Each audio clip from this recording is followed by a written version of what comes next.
Well, hello, everyone. This is Wilson Cole, and I am president of ELOC Global, which owns several businesses. And one of those businesses, and the one that I've spent the most time in, is Adams, Evans, and Ross, which is one of the nation's largest credit and collection firms. We're at the largest for the staffing and recruiting industry. And one thing that we have found, especially in some of the economic climates that we have right now, is we've seen a lot of companies that were viable get into trouble financially, and we want to help those companies out. I am joined on this call with our general counsel and attorney for all of our companies. And if you don't notice the striking good look resemblance of one of my lovely daughters, Samantha Cole, Esquire. Samantha, how are you doing? I am doing well, and in the midst of all of the crazy COVID-ness working from home, I apologize for the rat terrier that has decided to bark at the mailman. That is fine. We are all working remotely at the time of this. Of course, we're going through the shutdown, and that's one reason why we wanted to kind of take a different approach. I mean, and I have spent a career helping 3,000 staffing and recruiting firms collect from debtors. And Samantha, one thing, and I know you've heard me say it over the years, is 95% of those companies, I'd say 98% of those companies wanted to do the right thing. They just misjudged cash flow. And it's not an integrity issue. It's cash flow issue. And we have a lot of clients. We also have a lot of companies that come through here on the collection side that now find themselves in trouble. And what I want to do is I'm going to kind of remove the curtain so they can see behind the curtains of the Wizard of Oz and see what can be done, what cannot be done, and just kind of discuss some of the fundamentals. So we're going to be sharing with you a lot of secrets that attorneys will utilize on collecting debts. We'll kind of give you the format that most commercial collection agencies use to collect debts. You know, if in the Christian Judeo world, you can link back most people back to Adam and Eve. In the collection industry, you can link so many of them back to a company that was formed in the 70s called Milliken and Michaels. They were originally out of New Orleans and expanded. They wound up being bought, I believe, by NCO. But so many companies, their principals had worked with Milliken and Michaels. I never worked with Milliken and Michaels. I worked with a company that was started by people who had worked at Milliken and Michaels. So everybody follows a very similar process. And so we're going to kind of talk about that. But let's talk about first the 10 blunders that companies make when they start trying to negotiate down their debt. And we're going to tell you how to negotiate down your own debt. Use this if you'd like. If you don't, then that's fine. But let's go ahead and get started. Number one, I don't want you to get too caught up in the emotional output and tying their identity to the outcome. You know, Samantha, I know with dealing with debtors on the other end, you can hear the same way I can that a lot of times they find themselves in this position, and it's excruciating for them. And you know, if they don't pay this particular bill, they feel like they're a failure. And you know, sometimes just they get caught up, things turn sideways, they lose their largest client. And, you know, the business may have failed or the business may have difficulties, but the owner's got to handle it with integrity, but they don't necessarily need to tie it to their identity, because I don't think that that's going to be healthy as far as keeping their mind open to find the problem and the solution.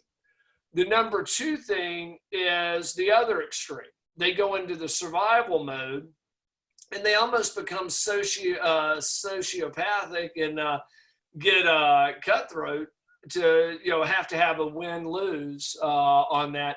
Samantha, I know you run into some where you talk to them and you realize, oh my goodness, they are, you know, these are just bad guys. They're in the survival mode and they are hosing over folks that they can. Now, you and I both know that if this escalates up to suit and they've been cutthroat, that's not going to win any favors with the judge. So don't be overly cutthroat. The other thing is, don't overpromise what you can do. Samantha, with you dealing over on the legal side, if you have a debtor that makes a promise to pay $5,000 a month and doesn't pay for 2 months and then pays and catches up or things on those lines, they run a much bigger risk of being sued than the guy that says, hey, I can pay you $2,000 a month, and they pay you like clockwork. Mm-hmm. What are some of the pitfalls as far as offering too much that can kind of get accelerated if these things go into suit? Well, I think what they think that in this, I don't quite know how to say it without throwing the clients under the bus too, is also in the lead up of what they've said to the client before it comes into our office. If you start with the same promises that you did, that you failed to do, it's a much harder negotiation for me to go back to the client and say, hey, remember when they told you they'd pay $5,000 a week and then they never did? Well, they're saying they'll pay $5,000 a week now. Yeah. Well, and sometimes they allow themselves, and this is where they get caught up in the emotion, they would be much better off offering $3,500 or $4,000 over a period of time each month than overpromising. So always over or under promise and over deliver. And so just don't get caught up and don't pay or make commitments on reaction. Another thing is they ignore the issues. They go the extreme opposite. They ignore the client. They don't talk to the client about the debt and try to resolve it. They ignore the collection agency. The collection agency sends out their letters and things along those lines. When they don't pay, it goes to the attorneys. They ignore that. Once they get sued, Samantha, kind of walk them through that process if they ignore that lawsuit. Well, I mean, from the moment that sheriff or process server, or you get it in the mail, depending on what state, and then also right now, rules of service of process, I don't want to say have gone out the window, but have become much more relaxed due to, sheriffs don't want to go door to door right now. But from the moment that they walk up and they say, here's the lawsuit, you've been served, you have 30 days to respond. Mm-hmm. And after that 30 days, there is another short time period where it can be cured and things along those lines. You can say, my dog ran away. I had to spend, 2 weeks chasing, and that's why I didn't get around to it. And the judge will reopen things. But after that time's cured, at that point, the judge will sign off on a default judgment and go, yep, it does look like they're owed, $20,000. And once you have that judgment in hand, you can start working towards garnishing. If they've got a commercial property, you can go put a lien on their warehouse. So ignoring the problem doesn't mean it's going to go away. It just creates a much bigger problem for you in the end, because also going and hiring an attorney and spending the $2,000 to answer the lawsuit is a lot better than having to spend $10,000 to have the attorney redo everything because you didn't answer the lawsuit to begin with. Sure. They've got to spend all of this money now because they've got to file, all of the paperwork saying why you didn't answer. Well, and I would basically, and this is something that we kind of break down in some of our other trainings, is when you get, if you've ignored it to the point, or if it's elevated to the point where you've been sued by an attorney, there's actually some things that you can do. Being sued is not necessarily a bad thing. Sometimes you can get some of the best deals and best terms. And if it's on credit cards or loan payments, those interest payments have to cease. And so you can actually, that if you know what you're doing, being sued can actually be an opportunity to get this resolved. Now you have to be very careful, because if they enter into any agreement, there's going to be some safeguards for that attorney and for that creditor. But the biggest issue is, as the problems start to grow, where there's smoke, there's fire. you want to address these debts and not ignore them, because if you ignore them, they will consume your company, and they can get to a point to where they can start attaching your checking account and receivables and things along those lines. Samantha, another thing that they do is that people get panicked, and they kind of get bullied, whether it be by a creditor or whether it be by a credit card company, and they make a payment and they think that they're making the final payment, but they don't get a release sign. Now, you and I have talked to many, many clients that say, well, yeah, I told them if they got me $5,000, I'd go ahead and accept it, but they still owe me $2,000. I didn't sign anything, so now I want you to go after the $2,000. I can tell you, as a practice, we don't accept those. I mean, if our client entered into an agreement, if it was verbal, it's verbal. Legally, could they sue them? They possibly could. But the one thing that you need to make sure of is, before you make any payments, that you have an understanding of the terms, that you have an understanding of the amount, because even if you're just making payments, but let's say they're charging you late fees on the back of it, where 60% of whatever you're paying is now getting gobbled up in BS fees that they probably shouldn't be charging anyway, you need to get clear terms. Samantha, from a legal standpoint, if you've got a company that you're renegotiating a debt for and we enter into payment terms, how would you document that? I think you need to have, they're going to pay X amount on this date, and, lay out each day that it's due. But also, wouldn't you tie in a release with that as well, to where once the client makes those payments, then the creditor has absolutely no recourse? But I'd make sure that's for the total amount. If it's $2,000 for a week, that at the completion of this, ABC company will have paid $12,000, which is settlement in full. Okay. And also, that's on the flip side. If you were accepting payments from somebody that you've negotiated down that that debt, and they're paying you, read what they write on the checks. Yes. Or if there's that fun little, post-it note on the envelope or in the envelope. I agree with you. I agree. The easiest way, though, to make sure, if you're paying off a debt and you've negotiated down a debt, make sure you get it in writing. Make sure you use some type of legal release to where that creditor cannot come back to you. Another thing is, Samantha, when companies are trying to turn themselves around, they overlook thousands or tens of thousands of dollars in assets in their own company. A lot of debtors that I've worked with, and a lot of companies that we've acquired, they say, well, I don't have any money, or I don't have any assets. One of the best ways to go generate $10,000 this week is take a look at your client list.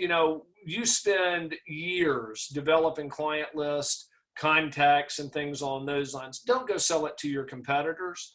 But let's say you have a contact list of 2,500 that you've developed, and you're, let's just say you're an electrician, and you have all of these clients, contacts, and things on those lines. There may be an insurance agent that would love to have those same contacts to where he could sell insurance to. There may be a roofing company that would love to have access to those same clients. There may be, a landscaper that would love to have all that. You can either rent or sell that information. And, if somebody came to you and said, hey, we would give you a list of the 2,000 top companies in your market, complete with email addresses, phone numbers, and contact information, and it cost you $1,000. Most people would jump on that in a heartbeat. You can do the same thing with those intellectual properties. Another thing that you can do is, if you're doing a mailing, something that we've done with some of our companies in the past is, we used to send out a postcard. And it cost us $2,500 to send out the postcard. We wound up on the back side of that postcard renting half of it, that you don't have to put the address on, for $3,000. So we were doing a mailing for $3,000 or charging a company $3,000, we were making $600 on it. So you have assets in your company. One of the things on stuff along those lines is listen to Jay Abraham. I had the privilege of working directly with Jay probably 15 or 20 years ago, and these are some of his techniques.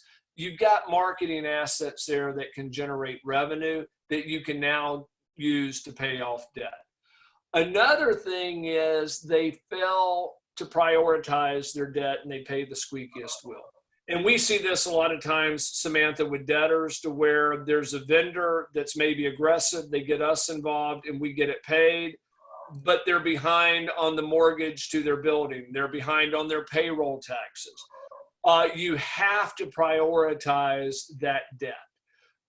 Samantha, as far as, without going into too much detail, you have a hierarchy of debt. You have unsecured, you have secured, you of course have taxes. In plain English, from a legal standpoint, explain the difference between a secured debt and an unsecured debt, just so the average business owner can understand the difference. And I think secured debt's going to be your mortgage, anything that there's, usually the rule of thumb is that there's collateral on. Yeah. Your equipment, your mortgage, the truck, delivery trucks you have. All of those things are going to be your credit card to an extent, because you usually, sometimes there's collateral with that, especially on business cards and things along those lines. But the thing you have to deal with is those are the ones that are going to get paid the highest percentage if your creditor files bankruptcy. Well, I apologize. I know you're laughing, but what just happened is the mail fell through the mail slot on the front door and landed on the dog. The dog is not happy with the deposits that were just made. No, but you have to go. Those are the ones that are going to get paid 5 cents on the dollar, where unsecured, if there's anything less, are getting paid pennies. And a lot of times, I can tell you, unsecured creditors aren't going to get paid in a bankruptcy. You're not going to get paid in bankruptcy, but also understanding that if you borrow money from your bank, banks are notoriously, or if you're using a funding company, factoring company, they're signing a UCC1. You've signed off on documents to where, in essence, they have a mortgage on your business. You may not realize it, but if you borrowed money from the bank, banks are 99 times out of 100 going to be a secured creditor, to where if you don't have a building, or if you don't have that car, or you don't have that equipment, they still have a blanket UCC. So now they own your checking account. Now they own your receivables. They in essence own all of your assets. So you have to understand that trade creditors, as a general rule, will not have that same permission. Credit cards can be some of the loudest creditors out there, but they can also be some of the ones that are the easiest to make go away, and can also be some of the easiest to get the biggest discounts from. The other thing that creditors don't do is that they spend down every dime. They don't hold back enough cash. And, if your company is in trouble and you're in the survival mode, and this comes from a guy that's run one of the nation's largest collection agencies, if you owe a credit card company, the best thing that you can do, and we've established, we're working off the assumption that you're not going to be able, it's unsustainable. You're going to go out of business if you continue down that path. The first thing you need to do is stop paying that credit card payment and pay that $1,500 or $2,000 minimum or $500 minimum. Start putting it into an account to where you can store up $1,500, $4,000, $5,000 to be able to take those opportunities. Will your credit be decimated? Yes, for 7 years. But the credit cards or the vendor payments, if you have made the evaluation that your company is unsustainable to go the route that they're going, then that's the path that they have to go. Hold back cash. Nothing is worse than allowing yourself to run out of money, because if a business, and most business owners know this, if you run out of cash, the game is over. Look at it as monopoly. And so hold back and generate cash. Slow down payments that are going out. Start making smaller payments. Those are some of the techniques that we utilize, because you got to buy time. You have to address the debt, because if you don't pay a vendor, they're going to wind up suing you in 3 or 4 months. But if you go to that vendor and all of a sudden you can go to them and start making $500 a month payments on a $20,000 debt, you bought yourself some time. And so use that $20,000 to pay off the other stuff. So don't allow yourself to run out of cash. The ninth one is they pay too soon or they pay too late. There's a sweet spot when it comes to dealing with creditors where you're going to get the biggest chance of discounts, and just knowing when that is. If you pay too soon, you'll probably pay too much. If you pay too late, then you probably have done too much damage to your company, and you need to find that. Lastly, is they sign personal guarantees or forms when they enter into these payment plans. Let me ask Sam, Samantha, with companies, if it's a company debt and they're an LLC or a corporation. Now, credit cards, if you went out and got credit cards on the company and you signed off, that's different. But if it's trade creditor, you're an electrician, I'm going to use that as an example, and you bought breaker boxes from the local supply house, and you're, Fred's electrician. Fred himself does not owe those bills. It's Fred's Electrician LLC or Incorporated that does. Kind of explain the difference on why that is, and what a personal guarantee, if they sign, what that would mean to them. So corporations are their own person. They are completely separate. Even, partnerships to a degree, that is its own person, its own entity. It can have its own credit score. It can sign contracts for itself. It can bind into agreements. What you do, if you sign a PG, which is a personal guarantee, all of a sudden you're saying for this specific debt, there is no difference between Fred Smith and Fred the electrician. Even though they are two separate people in the eyes of the law, on this, we are one and the same. Yep. So be very careful of signing PGs. And when you sign PGs, if you're negotiating out debt, I would never recommend that to get terms or to get or payment terms. If they bring over something for you to sign, I wouldn't sign anything unless an attorney took a look at it, because they could bury a personal guarantee on there. And what was a corporate debt that if the company failed, you could still walk away from, all of a sudden now becomes something that they can chase after you. And that is a common technique that creditors will use is, okay, well, I'll give you 10 months to pay this off, but I want a personal guarantee. And if I can get that for a client, that's a huge success for me. But if I were over on the debtor side, I would never do that, because at the end of the day, if you refuse to sign it, what's their alternative? Their alternative is to sue you. They're going to have additional expenses, and it's going to take 12 months to run it through the court. And so as soon as the creditor, and a lot of times creditors don't realize how long the court system can take, when they realize what's going to take me 18 months to get paid, I'm not going to accept payments unless over 10 months with a personal guarantee. They'd be better off accepting 18-month payments with no personal guarantee, because if they don't pay, they can always still go and sue them.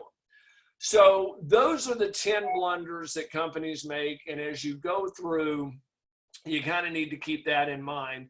Adams, Evans, and Ross, we're a commercial collection agency because of this downturn that we're seeing, which is just at unprecedented levels. We are trying to help our clients and a few select businesses kind of turn things around to where they're still in business to be able to employ. And if you'd like to sign up for our program, you can click on the link below where we break down in detail and share the template that we're going to utilize if you were to hire us to negotiate down your debts. And we've worked with a lot of turnaround companies and a lot of debt negotiators, Sam. You know, Samantha and I've been for the last 30 years. Samantha's been with this company for 7 or 8. And so we know debt, and we typically see it from the creditor standpoint. But as we run into more and more of our clients that are running into trouble, we were just able to save one client that owed a very large bank $20,000 on a credit card debt. We were able to get them a full release for $4,000. And if you sign up for our program, you can click on the link below. If you sign up for it, and in the next 6 months, it doesn't save you any money, we will definitely, no questions asked, refund the funds. And you always have the option of working with us. And if you choose to work with us and place debt to be negotiated down, we'll even refund the cost of the program. I want all of our potential clients to go through the program, at least on the front side, so you understand the mindset and the logic of what we would be doing. Samantha, any closing remarks to any company that is in trouble, that cannot pay their bills from a legal perspective? What would you tell them? Know what you sign. I can't tell you how many things are coming out of consolidate, just the random flyers you get in the mail for, anything from different banks that are, consolidate your debt, this interest rate, that interest rate, payment, there are great sales out there that, you're seeing 0% interest and things like that. Whatever you're doing, whether it's corporate or personal, read what you're signing. Well, Sam, that's good advice. And also, if you're going to use a turnaround company, be real careful with who you sign up for. There's some companies out there that you have to pay a certain percentage every month, or you have to pay a certain amount. And if you decide to close it, they get to keep all the money that you paid prior to it. So just be careful with what you're signing. Sign up for the program below. After you sign up for the program, if you decide that you want to work with us a little closer and have us handle your debt, we'd certainly love to work with you on that. Samantha, thank you for joining us. And if anybody has any questions, you can reach me at 800-452-5287. I'm at extension 6578. And my email address is wilson@aercollections.com.